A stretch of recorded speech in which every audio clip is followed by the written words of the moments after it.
Hi there, welcome back. Interesting topic. So I have been asked by some of the consultant over LinkedIn as well to share something around the event mesh. What is event mesh? And generally, they are expected some questions around event mesh as well during their technical discussions as well. So let's try to unwrap the very basic understanding around event, and we will be coming up with some series of some small recordings to understand it further. But one thing, the people who are actually trying to explore the event mesh capability, they should be aware that we do have a trial account available for us to explore other BTP services, but this event mesh is not available on the trial account. So that's a catch.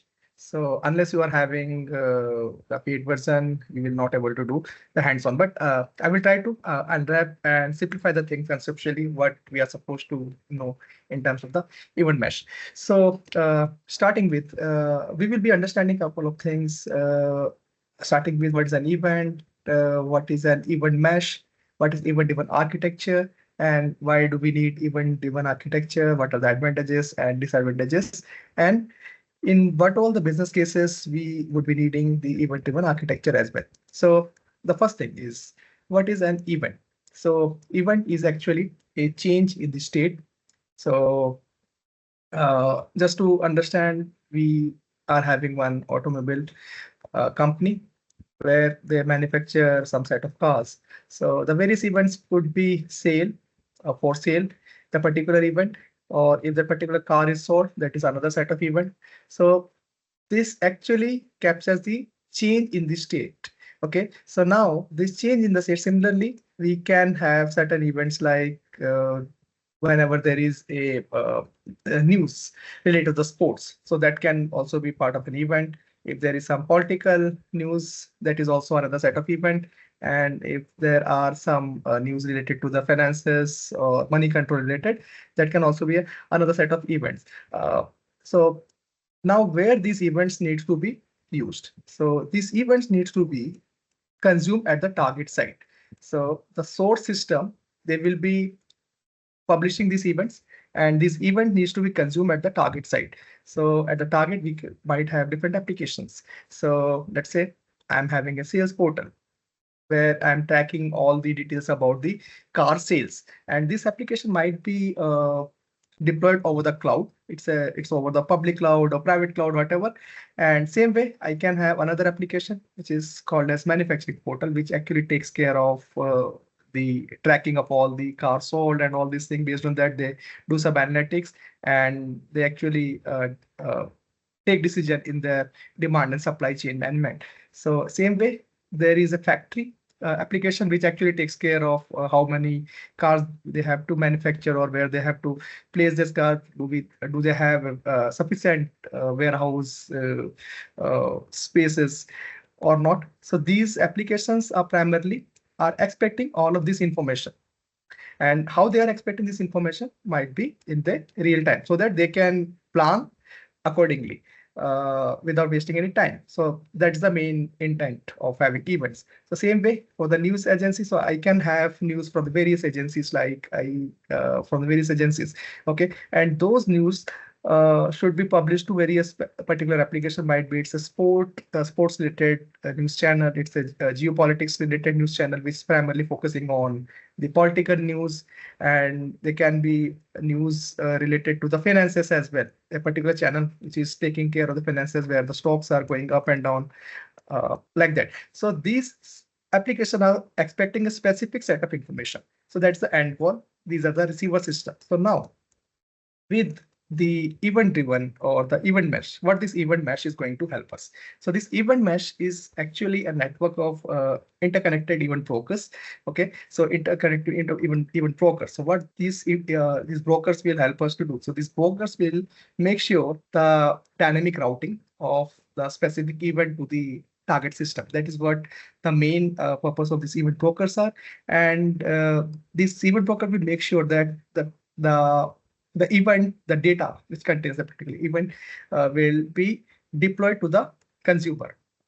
It will make sure that it will be deployed to the consumer. If the consumer is because of the network issue, or it is not available for this movement, let's assume.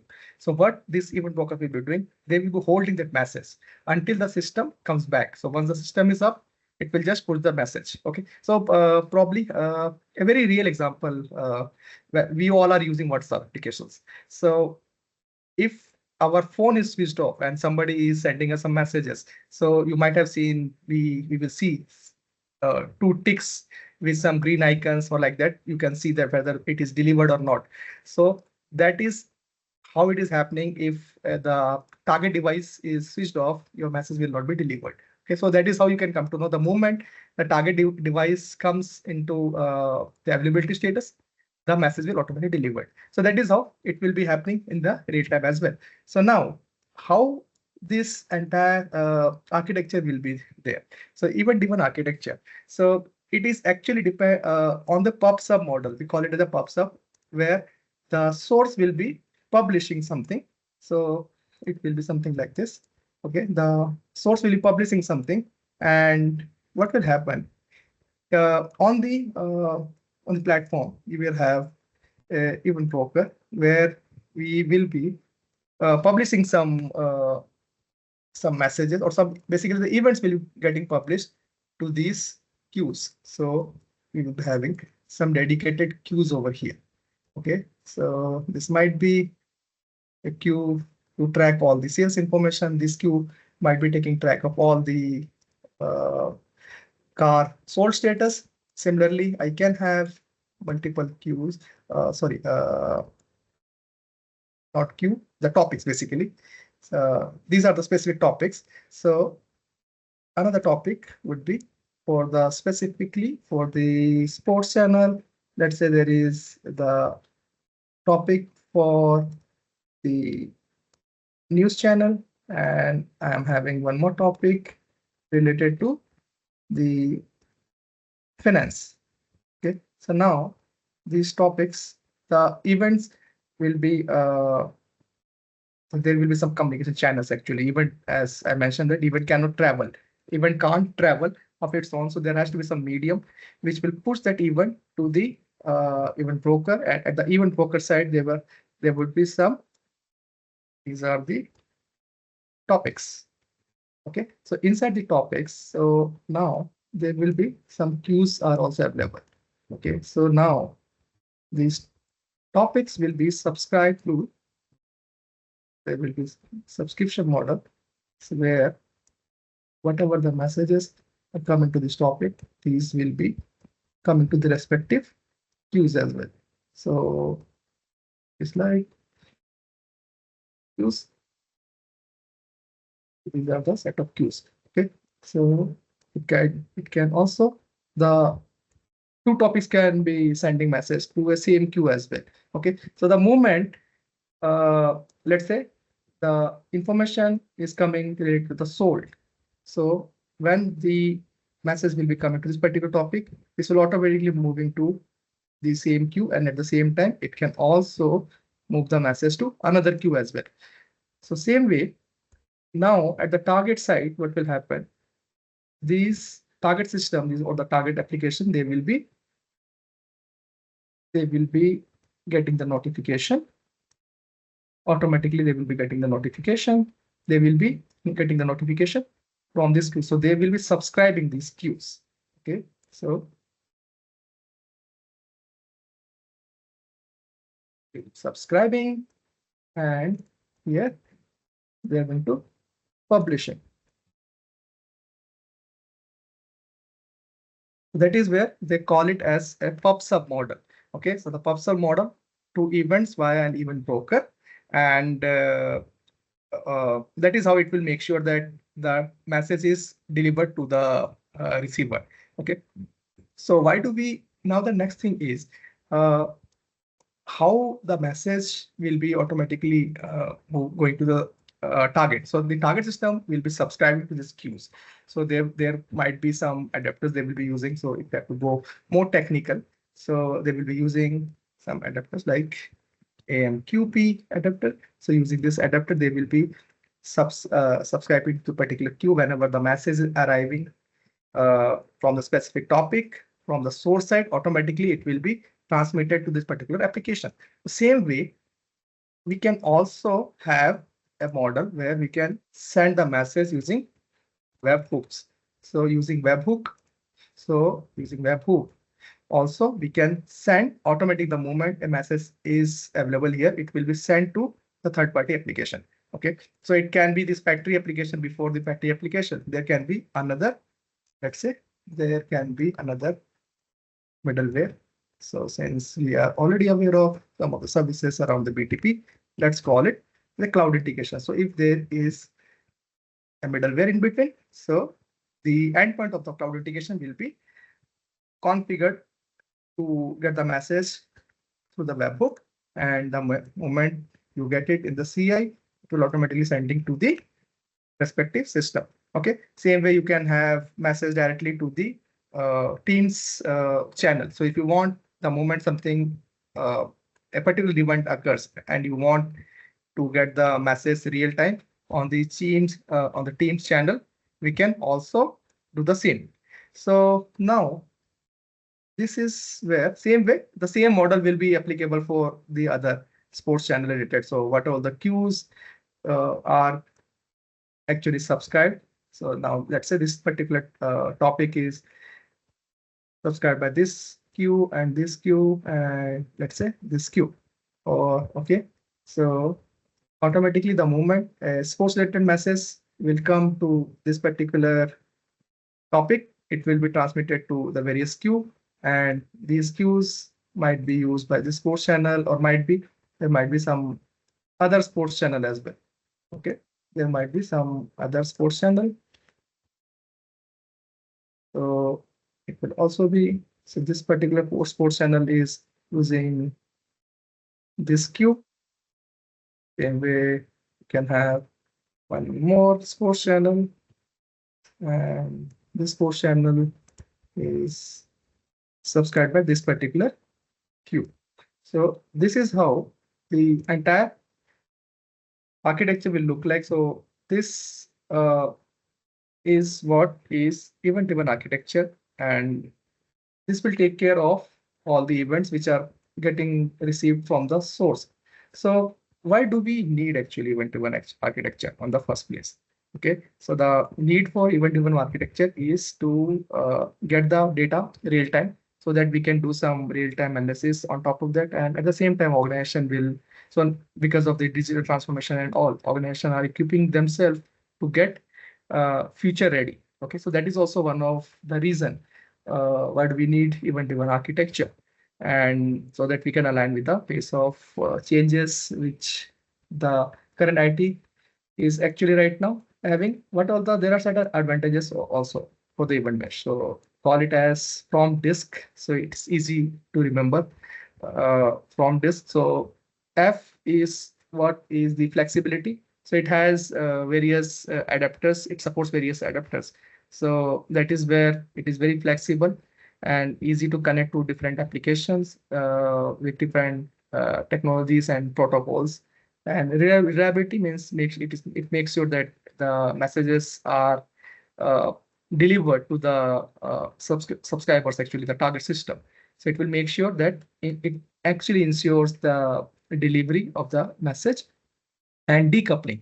Decoupling is one of the major advantage where you are having a loosely coupled systems, where the systems are not dependent on one another. So the best case is the best reason or the benefit would be you can at any moment you can take care of enhancing the infra of a particular system without relying on the other system. So that will help because of the decoupling capability.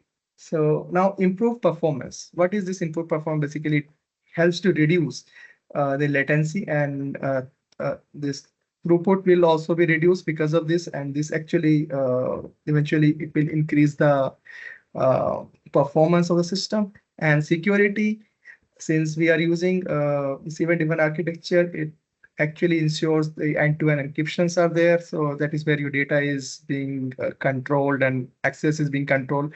And a next level of security layer you can implement using this as well.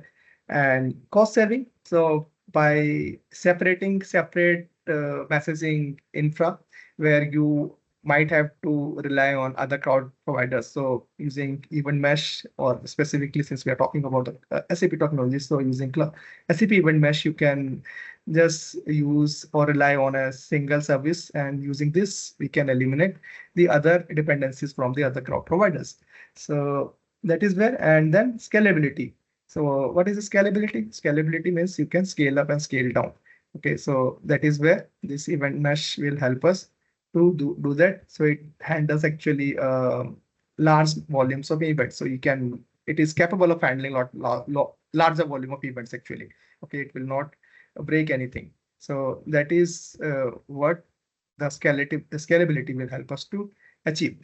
Now, it also comes with certain disadvantages as well. So the major disadvantage, I would say, to highlight is because of the uh, debugging or troubleshooting capabilities, because the systems are available or distributed at different location, and moreover, it is highly decoupled architecture.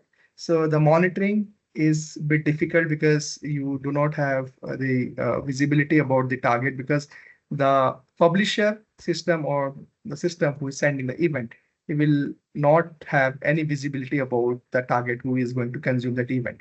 Okay, so in real time, that is how it is. It actually being designed. Actually, uh, the publisher will not have any visibility about the consumer. So that is where sometimes it becomes a little trickier to do the troubleshooting, and monitoring would be a little difficult in the distributed application. And it supports only async communication, and batch processing is not possible. And if there is a need of implementing any business logic, okay, so if there is a need of implementing any business logic within this particular layer, so this is not possible. So if that's the requirement, then as a workaround, what you have to do, you need to bring in another middleware in between where you can implement the transformation logic, or either you have to set the logic at the source side. So source will take care of that, and that is where you can implement the entire business logic in the source, and then you can just send that particular data to the event mesh, and from there it can be consumed at the target side.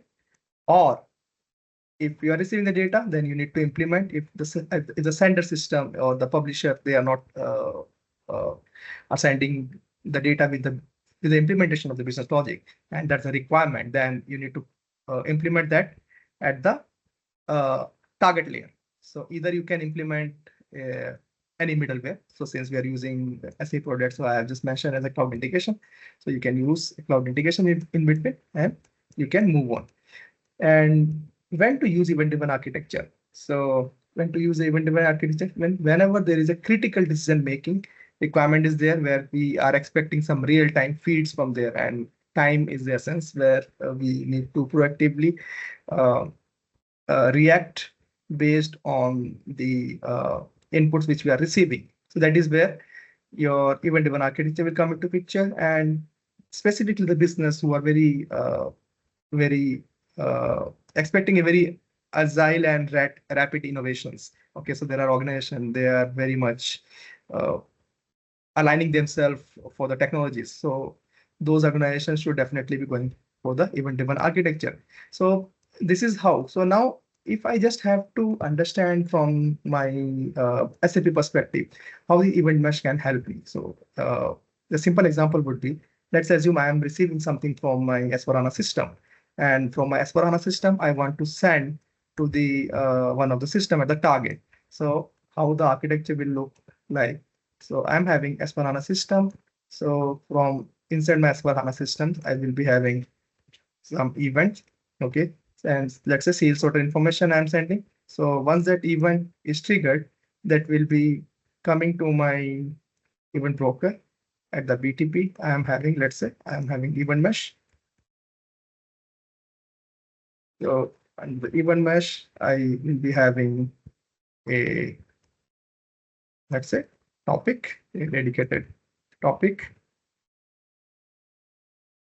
This called as T, and this topic will be map to any of the queue. So just for our understanding, we are just keeping only two blocks over here. So we will be having topic, and then we will have some queues ready for us. So this topic will be subscribed by this queue, and then so it will be coming to this topic, and then from here you can send it to the, it can be subscribed by a target application. Okay, so let's say it's a mobile application, or let's call it, it's a Fury application. Okay, so there is a Fury application which is using. So we have sent the sales order. Okay, so sales order ID is being sent, and now it has is the sales order ID. So now it needs the more information from the backend system. So only sales order ID is there now. The application wants to get more information about the sales order. So how can you get that? So only we have to make sure that only limited set of information we are sending it to the target. That is what is recommended because of the sizing of the events as well. Because when you are sending the event, when you're triggering the event, that event will hold the payload as well. So you have to make sure that whatever the data we are receiving from the target, it should be bare minimal. Otherwise, again, you are going to impact the overall data transmission layer as well. So you have to make sure that only bare minimum records will be sending. So sales order ID, we are sending with the probably with the status like change, create, delete, whatever it is. Now, if this application needs further information about that particular application, so what we can do? So we can implement one more layer over here. So we will, so this is my entire business technology platform, I would say. So here I am having my event mesh. So let's say it is actually part of BTP. So I'm having one service I'm using event mesh, and another service I will be using as cloud integration. So what I can do, I can use cloud integration to integrate this kind of scenario. So what I will be doing, so this Fury application will be sending a real time, will be sending a request. Okay, so it will be sending a request. We will do a synchronous call. It will send a sales order ID to fetch the required information from the target system. And here we will hit the S4H system, and we will ask to fetch sales sort of info. So it will give the response back. The response will be coming back here, and from further from the cloud integration, we can again send back the response. Okay, so that is how we can design this kind of integration scenario if there is a need for getting the data. So we can implement this kind of scenario. So with this, I think it might have given you some clarity around event mesh and why do we need actually event mesh, what is event architecture, what are the benefit, what is required, and this is how it will look like. The publisher will be sending that message to a specific topic. From topic, it will move to the queues, and the subscriber, they will be subscribing the specific queues as per the need. So I hope you have found this small session very interesting. Thank you so much.